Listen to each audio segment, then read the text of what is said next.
Anytime I hear someone pushing for socialized medicine, I find myself getting in touch with my inner Kevin McAllister.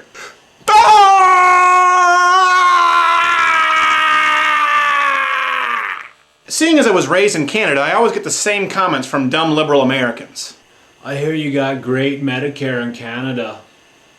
It's not that great, not as good as you'd think. No man, I read it in an article.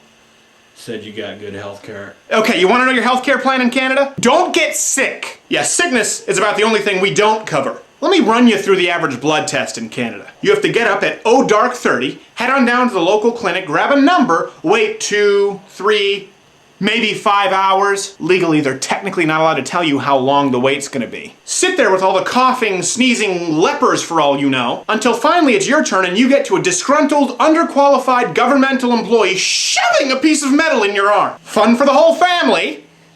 It's like Russia without the bears on tricycles. In America, you pay money for your drugs. In Soviet Canada, we have no drugs. People always complain about healthcare in the US. I don't see why I should have to pay money for my drugs.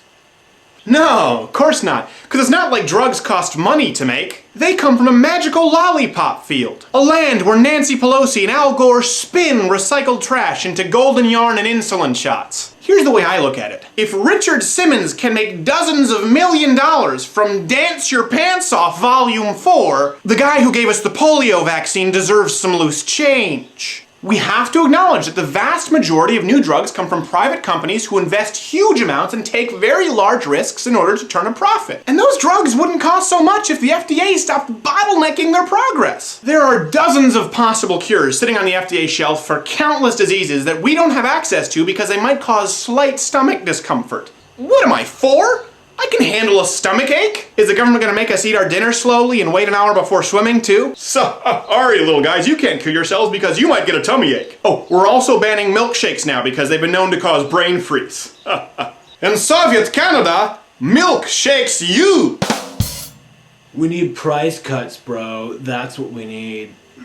Do you know what happened when Canada implemented federal price cuts in the late 1960s? Drug research dropped by more than 50%. Considering that the United States is the largest contributor to drug research, do you really think the world can afford us going socialized? You want to know who's really pushed the envelope in the United States at drastically reducing drug prices? Walmart! I couldn't believe the list of $4 prescriptions available there. That's like a junkie's dream! And after Walmart did it, every local drugstore chain jumped in on the bandwagon. Capitalism and the free market benefiting the lower and middle class again. In America, you buy your groceries at Walmart. In Soviet Canada, we have no walls on our houses.